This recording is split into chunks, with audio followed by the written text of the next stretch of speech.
Kasika fifidianana izay ihany mofo nandritra lanona fiamparabana tratry ny taona teo amin'ny ministry ny Rarambahiny Pierrot Razonavelo sy ireo maso vahiny miasa eto amintsika no nanambarany fa tsy afa miala amin'ny vondrona raisam-pirenena isika indrindra amin'ny fanomanana ny fifidianana. Mbola lavitra ny lalana mialohan'ny hivoahana amin'ny krizy izay misy any Madagasikara hatramin'ny taona 2024 no za indrindra no tsy maintsy ilantsika ny vondrona raisam-pirenena hoy ny ministry ny Rarambahiny Pierrot Razonavelo nandritra ny lanonana fifampiarabana tratry ny taona teo aminy sy ireo maso vahiny miasa eto amintsika ho maly alina tetsy amin'ny Kalitaona Nosy. Tsy no adiny noho izany no nisaotra ny vondrona raisam-pirenena noho ny fianoany ny feon'ny vahoaka malagasy araka ny voalazany. Que grâce au soutien politique, technique, matériel, logistique et financier de la communauté de développement des États d'Afrique australe,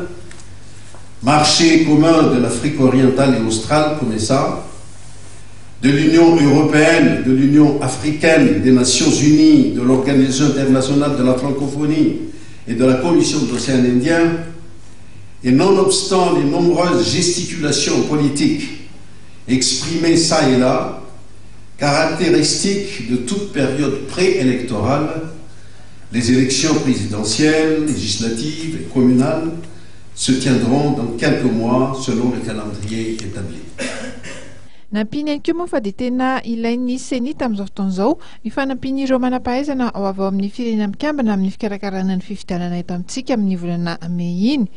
Ny ambassadeur maurician Andriamato Gérard Lemaire izay sady zokiolona lefitra amin'ireo maso eto amintsika kosa tena nambara afa manantena ny vondrona raisam-pirenena fa dia ho tanteraka soamatsara amin'ny tokony ho izy izay fifidianana izay ka dia hiverina amin'ny maha-izy azy indray ity Nosy ity.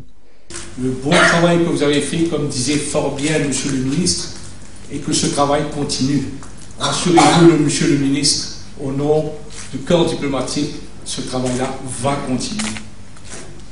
Ny ministra Pierrot Razonavelo izay nanamafy fa ity lanonana omaly ity no lanonana fifampiarabana tratry ny taona farany izay iarahany amin'ireto diplomata reto satria azo antoka hoy izy fa dia hisy ny fiovanana toedrarà hatramin'ny taona ho avy indray.